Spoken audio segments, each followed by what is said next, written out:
Naquela manhã abafada, antes mesmo do sinal ecoar pelos corredores, o pátio inteiro já vibrava com uma energia cruel. Era como se todos ali tivessem acordado com a mesma disposição sombria. Assistir ao ritual diário que, de tão frequente, já tinha virado parte da rotina escolar. Risadas atravessavam o espaço como estilhaços, ricocheteando entre os muros velhos e as mesas escadas. E no centro de tudo estava ele, o garoto que os outros estudantes chamavam de Menino do Ovo. Não era um apelido temporário, não era uma zoação passageira, era uma marca. Algo que colaram nele e que se espalhou pela escola como uma doença silenciosa. Os agressores tinham transformado aquilo em um espetáculo, quase um evento programado. E, naquele dia, decidiram deixar o ritual ainda mais degradante. Um dos valentões aproximou-se por trás, levantou a mão espalmada e, sem hesitar, esmagou um ovo sobre a cabeça do garoto. A substância amarela escorreu em fio lento pelos fios de cabelo, desceu pela orelha, atravessou o rosto e pingou na camisa já manchada de outros dias. Alguns riram alto, outros filmaram, outros apenas cruzaram os braços e observaram a cena como se fosse um entretenimento barato antes da aula. Cada risada era um golpe a mais, não no corpo, mas na alma. Quando os agressores perguntavam se ele iria chorar para a mãe e para o pai, o impacto era ainda maior, porque essas palavras tinham um peso que ninguém ali conhecia. Eles não sabiam, e nem se importavam em saber, que o menino do ovo não tinha uma mãe para ligar, nem um pai para reclamar. Não tinha ninguém para buscá-lo na escola ou para defendê-lo na diretoria. Era ele contra o mundo. E o mundo, naquela escola, parecia enorme. Ele tentou se afastar lentamente, mas os agressores o cercaram, como hienas brincando com a presa. Repetiam o apelido como se fosse uma sentença. Menino do Ovo. Olha aí o café da manhã. Cuidado para não escorregar nele. Riam, aplaudiam, gravavam. Para eles, era apenas diversão. Para ele, era sobrevivência diária. Naquela tarde, quando finalmente chegou em casa com o uniforme manchado e endurecido pelo líquido seco, o homem que cuidava dele percebeu tudo antes mesmo que ele dissesse uma palavra. Não era preciso explicar. A dor se denunciava sozinha. Aquele homem, simples e silencioso, carregava no olhar uma sabedoria amarga, algo que só quem já apanhou da vida entende. Observou o menino, olhou a roupa, os ombros baixos, o olhar vazio. E então disse apenas: "Eu vou cuidar disso." Não pediu explicações. Não fez perguntas. Apenas decidiu. O menino tentou argumentar. Disse que não precisava, que estava acostumado, que era melhor deixar quieto, mas o homem apenas colocou a mão em seu ombro. No dia seguinte, insistiu em levá-lo à escola. E não estava pedindo permissão.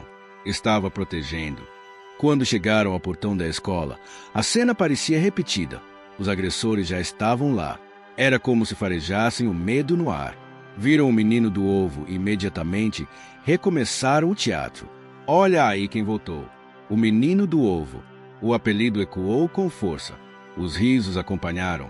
Eles chamavam, provocavam, imitavam a cena do dia anterior, esfregando a palma da mão na própria cabeça como se estivessem esmagando algo invisível. E tudo isso na frente do homem. O mentor observou silenciosamente. Ele não interferiu. Não porque não quisesse, mas porque precisava entender até onde aquilo iria. Precisava ver a extensão da crueldade para compreender a profundidade do que deveria ensinar. E foi longe, longe o suficiente para ele enxergar tudo o que precisava. Naquela noite, a represa interna do garoto finalmente estourou. Ele entrou em casa com passos firmes e explodiu em palavras que estavam engasgadas há meses. Disse que poderia ter reagido. Disse que poderia ter enfrentado aqueles garotos, que poderia ter acabado com aquilo com um único movimento. A frustração queimava nos olhos dele. Eu podia ter batido neles, disse. Você não deixou. O homem ouviu em silêncio. Depois se levantou. Pediu que o menino seguisse até o quintal. Lá, embaixo da luz fraca do poste, ele mostrou algo que o menino nunca tinha visto. Controle. Movimentos velozes, precisos, quase invisíveis de tão rápidos. Golpes que começavam e terminavam antes mesmo de o ar reagir. O menino do ovo ficou sem fôlego, impressionado.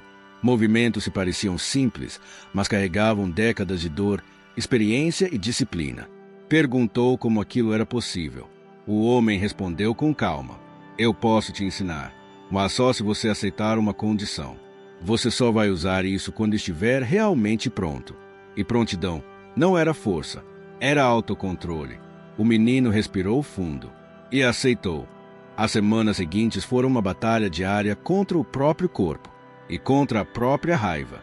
Ele treinava antes da escola, depois da escola, enquanto a maioria dos outros meninos jogava bola ou ficava no celular.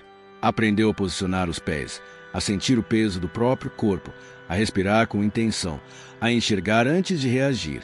Aprendeu que cada movimento começa muito antes do gesto, começa no pensamento. Aos poucos, a fúria que consumia virou foco. A dor virou disciplina. O medo virou paciência. Mas quanto mais aprendia, mais queria provar que estava pronto. E foi aí que nasceu o conflito. Ele dizia que já podia enfrentar o agressor naquele exato momento. Dizia que já tinha poder suficiente. Dizia que o homem estava segurando sua evolução. E o homem, sempre firme, repetia: a força sem controle é só destruição. Com o tempo, o garoto começou a duvidar. Achou que o mentor não acreditava nele. Achou que estava sendo impedido de crescer. Então, o homem decidiu revelar a verdade. O mentor contou uma história que nunca tinha dito antes. Quando jovem, também tinha sido consumido pela raiva. Também tinha sentido aquela chama ardendo por dentro. E também achou que podia resolver tudo com força. O padrasto era violento. Batia na mãe dele. E, tomado pela fúria, um dia ele decidiu reagir.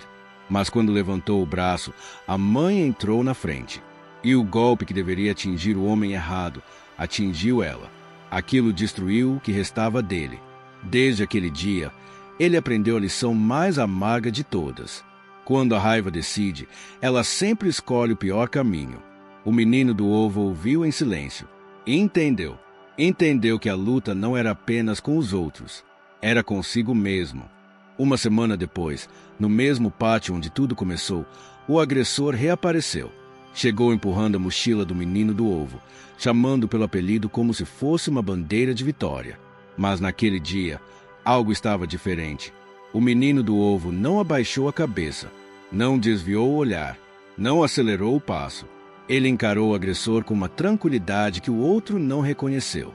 Sem raiva, sem medo, sem ódio, perguntou calmamente: você se sente maior machucando alguém menor? A frase caiu como uma pedra no pátio. Lembrou também que ele repetia o mesmo ano pela terceira vez. E que sua maior conquista na vida era ter sujado a cabeça de um garoto de abrigo. O silêncio tomou conta. Os alunos que sempre riam agora observavam. O agressor tentou provocar, tentou zombar, tentou repetir o velho jogo, mas nada mais funcionava. O menino do ovo virou-se para ir embora, mas antes de partir, estendeu a mão e entregou algo. A casca do ovo. Colocou-a suavemente na mão do agressor. Um gesto simples, mas que dizia tudo.